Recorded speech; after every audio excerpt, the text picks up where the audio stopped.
আমি একটা কথা বুঝি না, তোমরা বারবার সাকিব খানের কথা বলছো, সে তো হয়ে গেছে, সে হয়ে গেছে, ওর কথা বলে লাভ নাই তো। তুমি ওকে খারাপ বললো সাকিব, ভালো বললো সাকিব। এই যে এখানে রাত ছবি করে তার কথা জিজ্ঞেস করো না কেন? আরো যে একটা নায়ক আছে তাদের কথা জিজ্ঞেস করো। তোমাদের জন্য তো উঠতে পারে না, তোমরা তো অনেক ইম্পর্টেন্ট শিল্পী জগতের জন্য, চলচ্চিত্র জগতের জন্য। তোমরা তো ওগুলি কিছু করো না। তোমরা একটা খোঁজা খোঁজা, তোমরা ইউনিভার্সিটিতে যাও না, এই জন্য তোমাদের তোমাদের সাংবাদিকতা সুন্দর না। হ্যাঁ, তুমি কি সাংবাদিকতা করেছো, লেখাপড়া করেছো, সাংবাদিকতার উপরে জার্নালিজম করেছো? তোমরা বারবার খোঁচাচ্ছ, এই জন্য তোমাকে আমি খোঁচা দিলাম। সাংবাদিকতা না করেও কিন্তু সাংবাদিক হওয়া যায়। একটা ডাইরেক্টরের কাছে আরেকজন ডাইরেকশন না শিখলেও ডাইরেক্টর হওয়া যায়। কিছু কিছু জায়গা আছে না ভালোভাবে না শিখলে পারা যায় না, সেটা ফটোগ্রাফি, সম্পাদনা, ভালো পরিচালনা।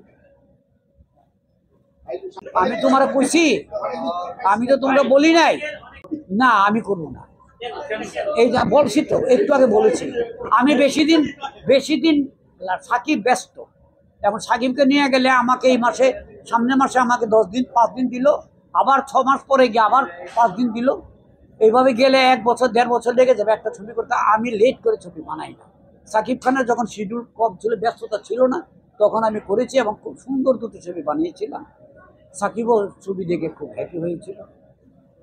ওগুলি দিয়ে সাকিবের কেরিয়ার শুরু হয়। আমি ওকে আনি না, সাকিবকে আমি তৈরি করি না, আমি ওকে নিয়ে প্রথম হিট শুরু করেছি।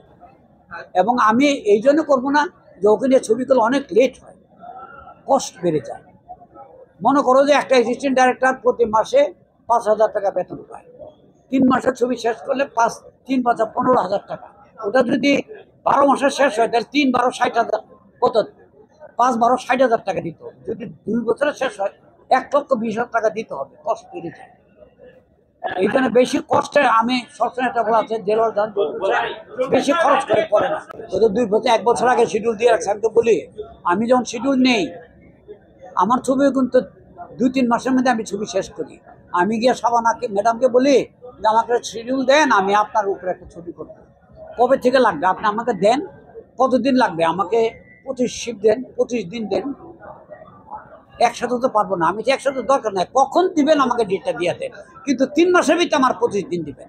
আজকে থেকে 6 মাস পরে হোক বা 3 মাস পরে হোক, আমাকে 6 মাস পরে দেন, এর আগে আমার দরকার নাই।